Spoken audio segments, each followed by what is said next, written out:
Hello guys, this is Deepak Chaurasia and you watching pharmacy दुनिया YouTube channel.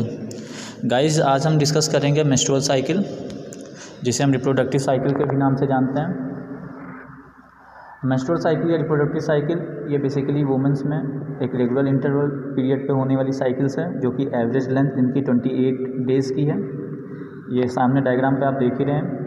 ये आपका female reproductive organ है, ये आपकी ovary, ovarian ligaments, uterine tube, ये आपकी वेजाइना, ये सर्विक्स। ठीक है गाइस, आज हम इसी के बारे में डिस्कस करेंगे कि मेंस्ट्रुअल साइकिल जो 28 डेज़ का होता है उसमें फीमेल्स के अंदर क्या क्या चेंजेस आते हैं, हार्मोनल चेंजेस आते हैं। आइए स्टार्ट करते हैं। सबसे पहले इसमें जो इन्वॉल्व होने वाले पार्ट हैं बॉडी के, वो मैं बता दे रहा हूँ। ब्रेन का hypothalamus part, pituitary gland, ovary और यूटेरस बेसिकली इन्वॉल्व होता है। आइए देखते हैं। सबसे पहले जो भी साइकिल 28 डेज़ की है, हमने इसको 14 दिन के साइकिल्स पे डिवाइड कर लिया है। स्टार्टिंग की 1 to 14 डेज़ की जो साइकिल होती है उसे हम फॉलिकुलर फेज़ के नाम से जानते हैं। नेक्स्ट जो 14 डेज़ होते हैं उसे हम ल्यूटियल फेज़ के नाम से जानते हैं।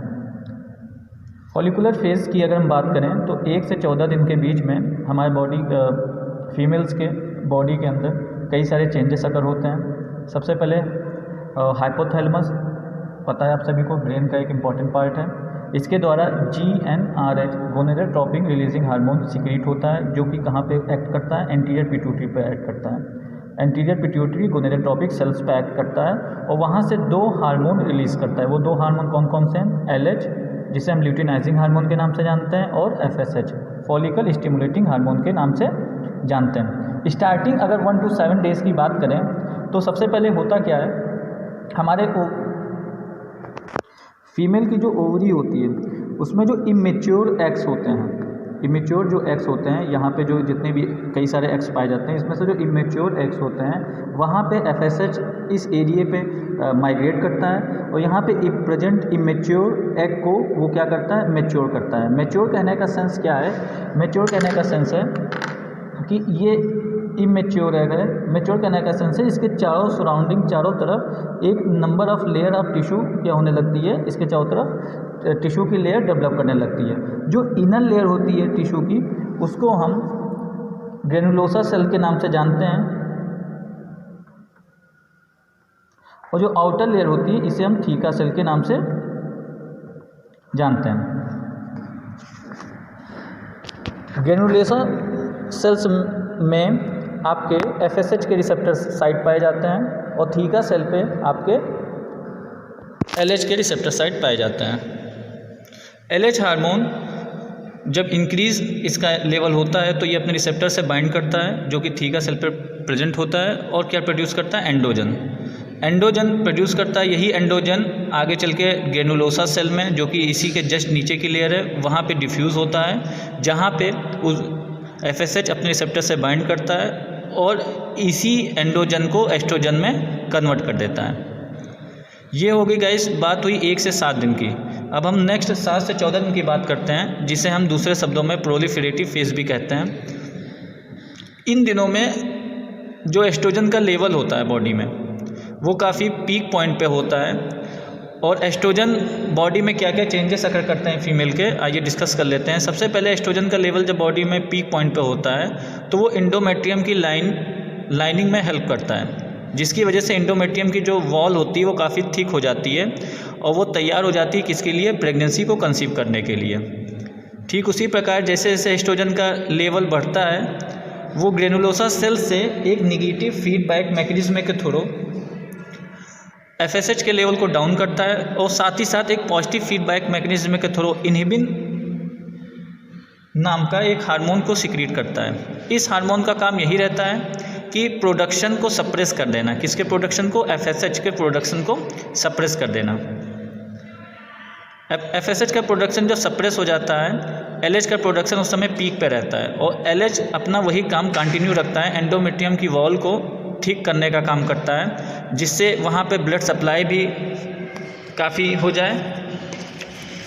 नेक्स्ट पेज पे हम डिस्कस किए हैं कि जब LH का लेवल ज़्यादा होता है, FSH का लेवल कम होता है, तो हमारा जो ओव्यूल्स है जो अभी तक इमेच्योर था, FSH और LH के निकलने की वजह से मेच्योर हो गया और उसके चारों तरफ सराउंडिंग लेयर ऑफ टिश्यू हो गई, उसके चारों तरफ टिश्यू की लेयर एक डेवलप कर गई। उस लेयर का क्या नाम है? थीका सेल और ग्रेनुलोसा सेल। इन सेल्स पे FSH और LH के रिसेप्टर पाए जा रहे हैं और ये लोग प्रोडक्शन किसका कर रहे हैं? थीका सेल रिस्पॉन्सिबल हो रहा था एंडोजन के प्रोडक्शन में, यही एंडोजन डिफ्यूज़ हो जा रहा था ग्रेनुलोसा सेल में और कन्वर्ट हो जा रहा था किसकी प्रेजेंस में? FSH की प्रेजेंस में। जब FSH अपने रिसेप्टर से बाइंड कर रहा था, किस में कन्वर्ट हो जा रहा था? एस्ट्रोजन के प्रेजेंस, एस्ट्रोजन में कन्वर्ट हो जा रहा था। जब ये प्रोसेस कंटिन्यू हुआ करता है बॉडी में, LH का लेवल बढ़ा करता है, तो ओवुलेशन की प्रक्रिया आरंभ होती है। ओवुलेशन का मतलब क्या होता है? जो एग या जो ओव्यूल्स अभी तक इमेच्योर था, अब वो मेच्योर होके फेलोपियन ट्यूब की तरफ माइग्रेट कर जाता है। इसी प्रोसेस को हम क्या कहते हैं? ओवुलेशंस कहते हैं। क्या कहते हैं? ओवुलेशंस कहते हैं।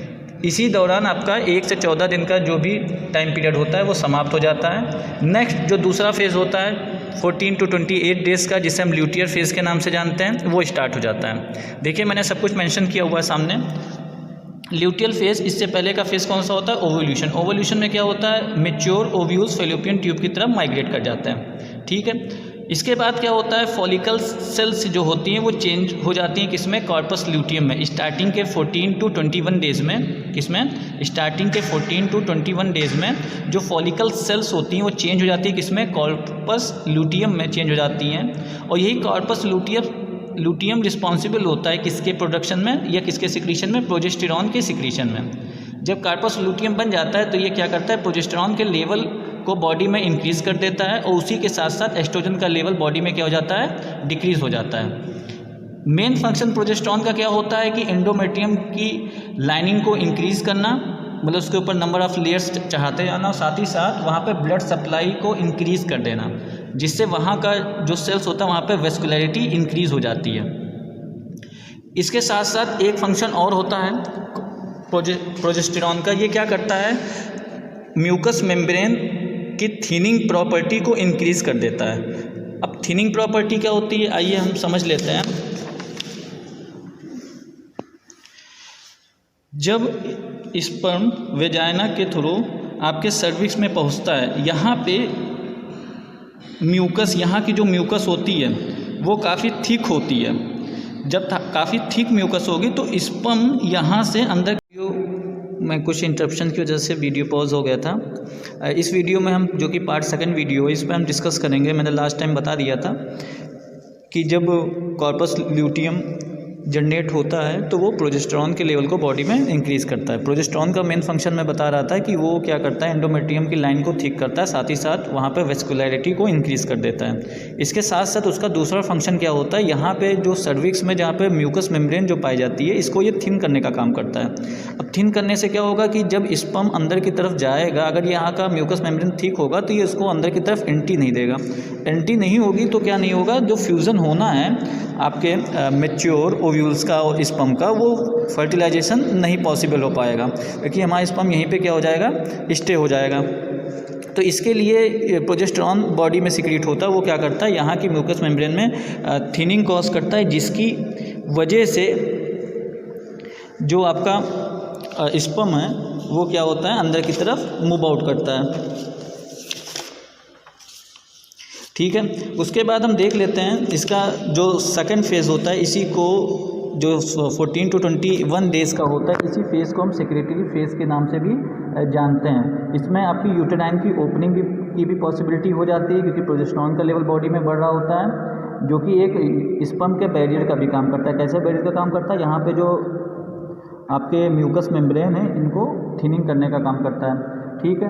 इसके बाद हम बात करते हैं 21 to 28 डेज़ का, जिसमें क्या होता है? GnRH और FSH और LH का लेवल क्या होने लगता है? डिक्रीज़ होने लगता है। इसका लेवल डिक्रीज़ क्यों हो रहा है? क्योंकि इस समय प्रोजेस्टेरॉन का लेवल बॉडी में बढ़ रहा है, जो कि क्या करता है कि इन तीनों के लेवल को बॉडी में डिक्रीज़ करने लगता है। इन तीनों का लेवल बॉडी में डिक्रीज़ होने लगता है due to the increase level of the progesterone, जिसकी वजह से जो न्यू फॉलिकल्स हैं उनका डेवलपमेंट पॉसिबल नहीं हो पाता है। अगर इन डेज़ के दौरान इंटरकोर्स पॉसिबल नहीं हुआ या इंटरकोर्स नहीं हुआ, तो प्रेगनेंसी अगर कंसीव नहीं होती है तो 21 टू 28 डेज़ के बीच में जो आपका कॉर्पस लूटियम होता है वो स्टार्ट हो जाता है ब्रेक करने के लिए, स्टार्ट टू ब्रेक। इस समय प्रोजेस्टेरॉन का लेवल भी बॉडी में डिक्रीज़ होने लगता है, साथ ही साथ एस्ट्रोजन का लेवल भी बॉडी में डिक्रीज़ होने लगता है। जो यूटेराइन की लाइनिंग है वो ब्रेक डाउन होने लगती हैं और ब्लीडिंग के रूप में, मेंस्ट्रुअल ब्लीडिंग के रूप में बॉडी से बाहर निकलने लगती हैं।